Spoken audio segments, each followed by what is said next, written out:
Hi, I'm Rachel from the Black Lagoon, and I collect all things Creature from the Black Lagoon. Welcome back to my YouTube channel, or as I like to call it, the Creature Corner.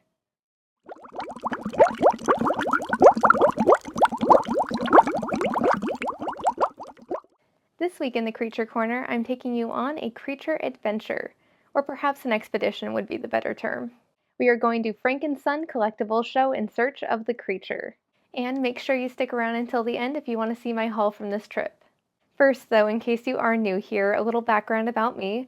I've been collecting all things creature from the Black Lagoon for just over 10 years now, and here in the Creature Corner, I talk about my collectibles, take you on creature-related adventures, and talk about the history of the movies, including sharing with you any creature-related history that might have happened that week, and occasionally doing a deep dive into those histories. I post new videos here in the Creature Corner every Wednesday, so don't forget to hit that subscribe button if you are a fan of the Gillman or Universal Monsters. Now, this week in creature history, on February 15th, 1967, Antonio Marino, who played Dr. Carl Maia in Creature from the Black Lagoon, passed away at the age of 79. On February 16th, in 1930, our underwater gillman, Rico Browning, was born in Fort Pierce, Florida.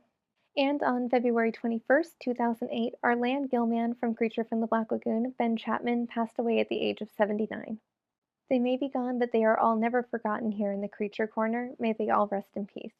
Now let's jump into today's creature expedition. Today we are going to Frank Son Collectible Show, located in the City of Industry here in Southern California. Now, my main purpose for going here was to finally check out Video Shock's shop here, but I did also want to see how many creature collectibles in the wild, as I like to say, we could find here too. This place is gigantic, and honestly it was a little overwhelming at times, but in a good way. Right away, I was already finding Universal Monster collectibles and very quickly realized everywhere you look there are collectibles stacked on top of collectibles. It felt like being in a collector's paradise. I really loved looking in the different display cases like this one and seeing all of the different variants of monster collectibles from over the years.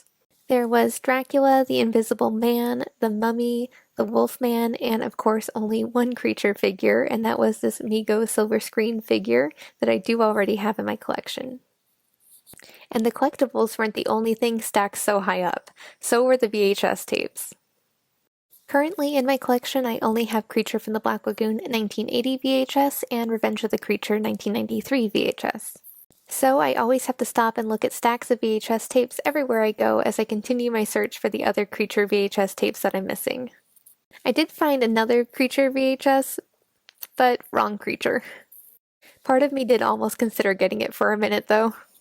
Now, if you're a Funko Pop collector, this is definitely the place for you. There were pops stacked like this all over this place. I was so excited when I saw these Universal Monster Bag clips. I have the silver screen Gillman and the Creature movie poster, but I am still missing the green variation of the Gillman, so I was hoping to find him, but no luck today. Now, this was one of my favorite booths at Frank & Son. This shop was called Mark's Non-Sports Cards. They had seriously every type of trading card imaginable, minus of course sports cards as the name would suggest. They had some cards still sealed like these, some sealed packs still in the sealed box, and even some completed open sets ready to buy. These are way too fun to pass up. I wish I would have gotten more packs of cards than I did. They had so many great horror packs. I think this may have started another collection for me, just what I needed. I think I can see a trading card binder in my future now. I spotted quite a few things that I do already have in my collection as I looked around, like this Creature plushie from 1999. In the same shop, I did spot this Michael Myers Living Dead doll that I have not been able to stop thinking about, so I think I might need to go back to get him. I really love all vintage toys and collectibles so much, so these nostalgic bobbleheads were right up my alley, but no Gillman or Universal Monsters. Now these giant Rolling Stone figures were so cool, if only I had the space and the budget for them. There were tons of Loungefly bags here too, like this Universal Monster bag. And they also have some collections on display like this Seinfeld collection, which I absolutely loved. I am a big Seinfeld fan and I love seeing other people's collections, and this one was so good. They had so many different collectibles and so many little Easter eggs from the show. If you could think of a famous episode from Seinfeld, there was definitely something in this case to represent that episode. They had references to the puffy shirt, No Soup for You, Festivus, and the Human Fund. But out of everything in this collection, I think the Fusilli Jerry figure was my favorite. It brings me so much joy to see other people's collections. They also had a vintage lunchbox collection on display that had this amazing Universal Monster lunchbox. I want one of these so bad. I wish the glare hadn't been so bad so you could see it better. And now for the booth that I came here for, Video Shock. Video Shock sells both new and vintage horror collectibles. Of course, as soon as I walked in, I spotted a couple of Gilman magazines amongst the other monster magazines on the wall. But I actually came here looking for one specific item. They had posted this item just the previous day, so I was hoping it was still going to be there. And then there it was. I had been looking for this record for just over a year now. So to say I was excited about finding this would be an understatement. And of course, I couldn't not check out the monster magazines with the Gilman on them too. There really was so much to see at Frank Son Collectible Show, and there was definitely something there for every fandom imaginable. I already can't wait to go back. Now, time for a haul. First up, I got 2 packs of trading cards from Mark's Non-Sports Cards. I got a pack of the Munsters trading cards, and I also got a pack of rock cards. I feel like now is a really good time to tell you all that not only am I a fan of classic monsters, but I'm also a big fan of all classic rock, 80s rock, and metal. So I can already tell you this definitely won't be the only pack of rock cards that I ever buy. This pack of rock cards is from 1991 and is their Series 1 and features iconic rock bands from the 1980s. Each pack comes with 13 trading cards and 1 peel and stick art card. Now let's open it and see who we got. The collector in me doesn't want to destroy the packaging, but the other part of me just wants to see the cards. Managed to kind of save the packaging on this one. Maybe. No, I didn't. This feels like a lot more than 13 cards, but maybe the cards are thicker. Alright, first up we have Mickey Hart, Grateful Dead. Then we have Santa Kuwait, Pushed. I believe this is our peel and stick art card.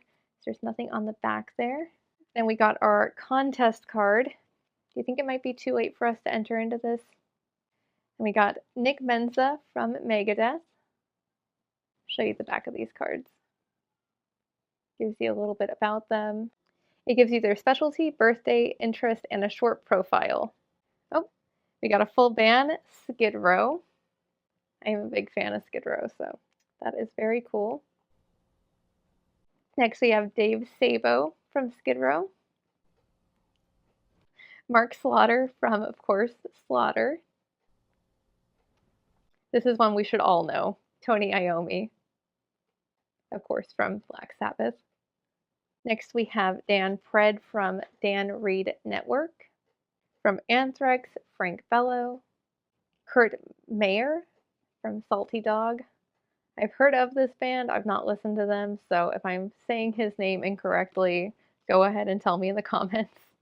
Right from Anthrax, we have Charlie Benante.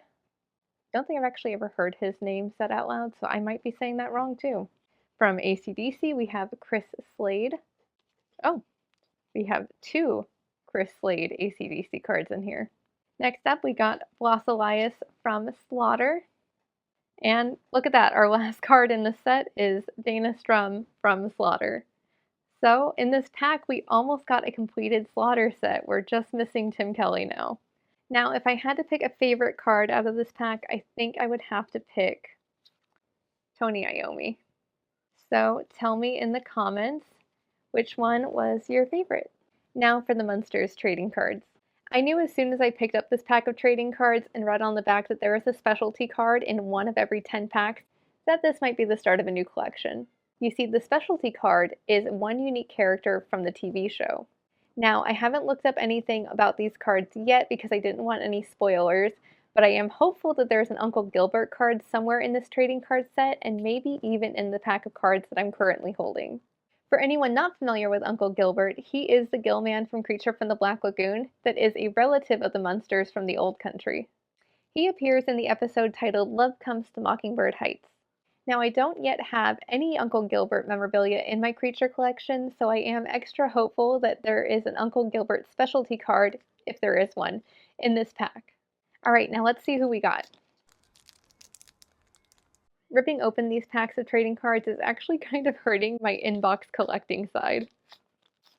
All right, wow, these are so cool. So they are holographic. First we have Lily and Herman, and on the back it has Lily's top 10 entrees. This is so cool. I guess this set of cards is considered the deluxe collector cards. All right, next up we have Herman and Grandpa, and on the back it says episode If a Martian Answers, Hang Up.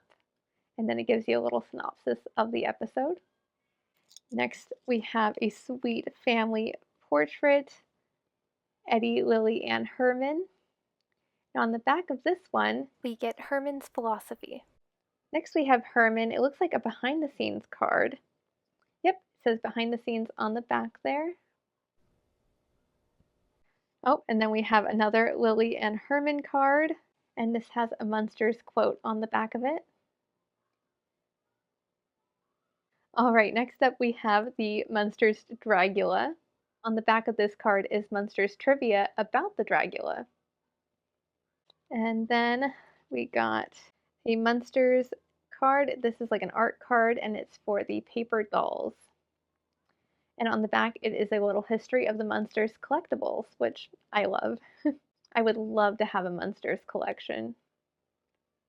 All right, that is all of the cards. I love these so much. I love so much that they're holographic. And I love all of the different trivia and quotes and just Munster-isms, if you will, on the back of every card. I will definitely be collecting these from here on out. I wish we would have gotten one of the specialty cards in this collection, but I will be continuing to collect these cards, so hopefully if there is an Uncle Gilman card out there, we will find it eventually. Tell me in the comments if you had a favorite one of these cards too. I think mine was the Munsters paper dolls. As a collector, I love learning about collectibles, so. Now for the whole reason I went on this creature expedition, what I got from Video Shock. First, I got 2 creature magazines. I got Monster World from June 1965, and I got Movie Club from the spring of 1997.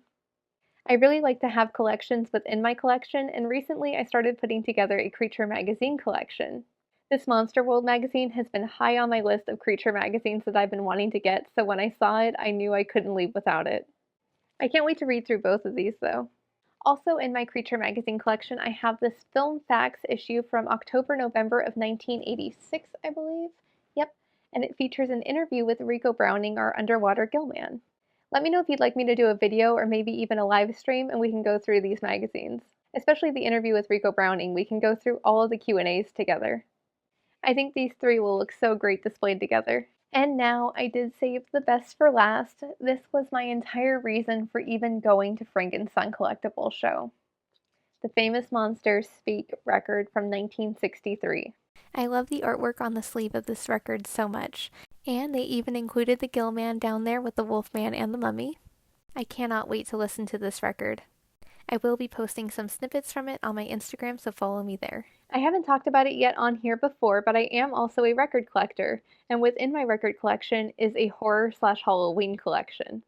This specific record has been on the top of my list of records I've been looking for ever since I saw the sleeve hanging in a record shop last year.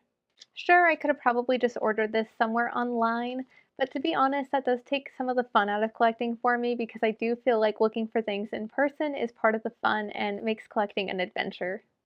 Of course, sometimes things are too rare not to buy them online, so when I do come across them online, I know that that is going to be my only chance at finding that more than likely, and so I don't want to chance it and wait to find it in person because that may never happen. But with records, I do frequent a lot of record stores, so I had hope that I would eventually come across this, and sure enough I did. And the best part is, this is a first pressing. I actually saw Video Shock had posted a photo of their record display, and in the middle of that record display was this record, and so I knew I had to get down there as soon as possible to get it. If you are a fellow monster collector, make sure you go and check out Video Shock on Instagram. They are seriously so wonderful, and they sell both new and vintage collectibles, and let me tell you, they get some great vintage collectibles. I actually also got this Gillman bobblehead from them at Son of Monsterpalooza last year. And even if you're not in Southern California, they do ship and they also do Instagram claim sales every other Sunday, so make sure you go and check them out. And I promise this is not a paid ad, I just really like them and I want to spread the word about them. And also, I just really like to support small horror businesses. I really had such a great time checking out Frank Son Collectible Show, and I really cannot wait to go back. I did also want to give a quick shout out to my TikTok follower who did stop by and say hi to me at the Frank Son Collectible Show. I won't share your name here in case you want to be anonymous, and I'm not totally sure if you follow me here on YouTube as well, so I hope you do see this, but I just wanted to say thank you for stopping and saying hello to me. Thank you all so much for watching and for joining me here in the Creature Corner this week for our very first creature expedition. Thank you all for your support so far on my channel and on my creature collecting journey as well. Don't forget, I'll see you back here in the Creature Corner next Wednesday. Goodbye.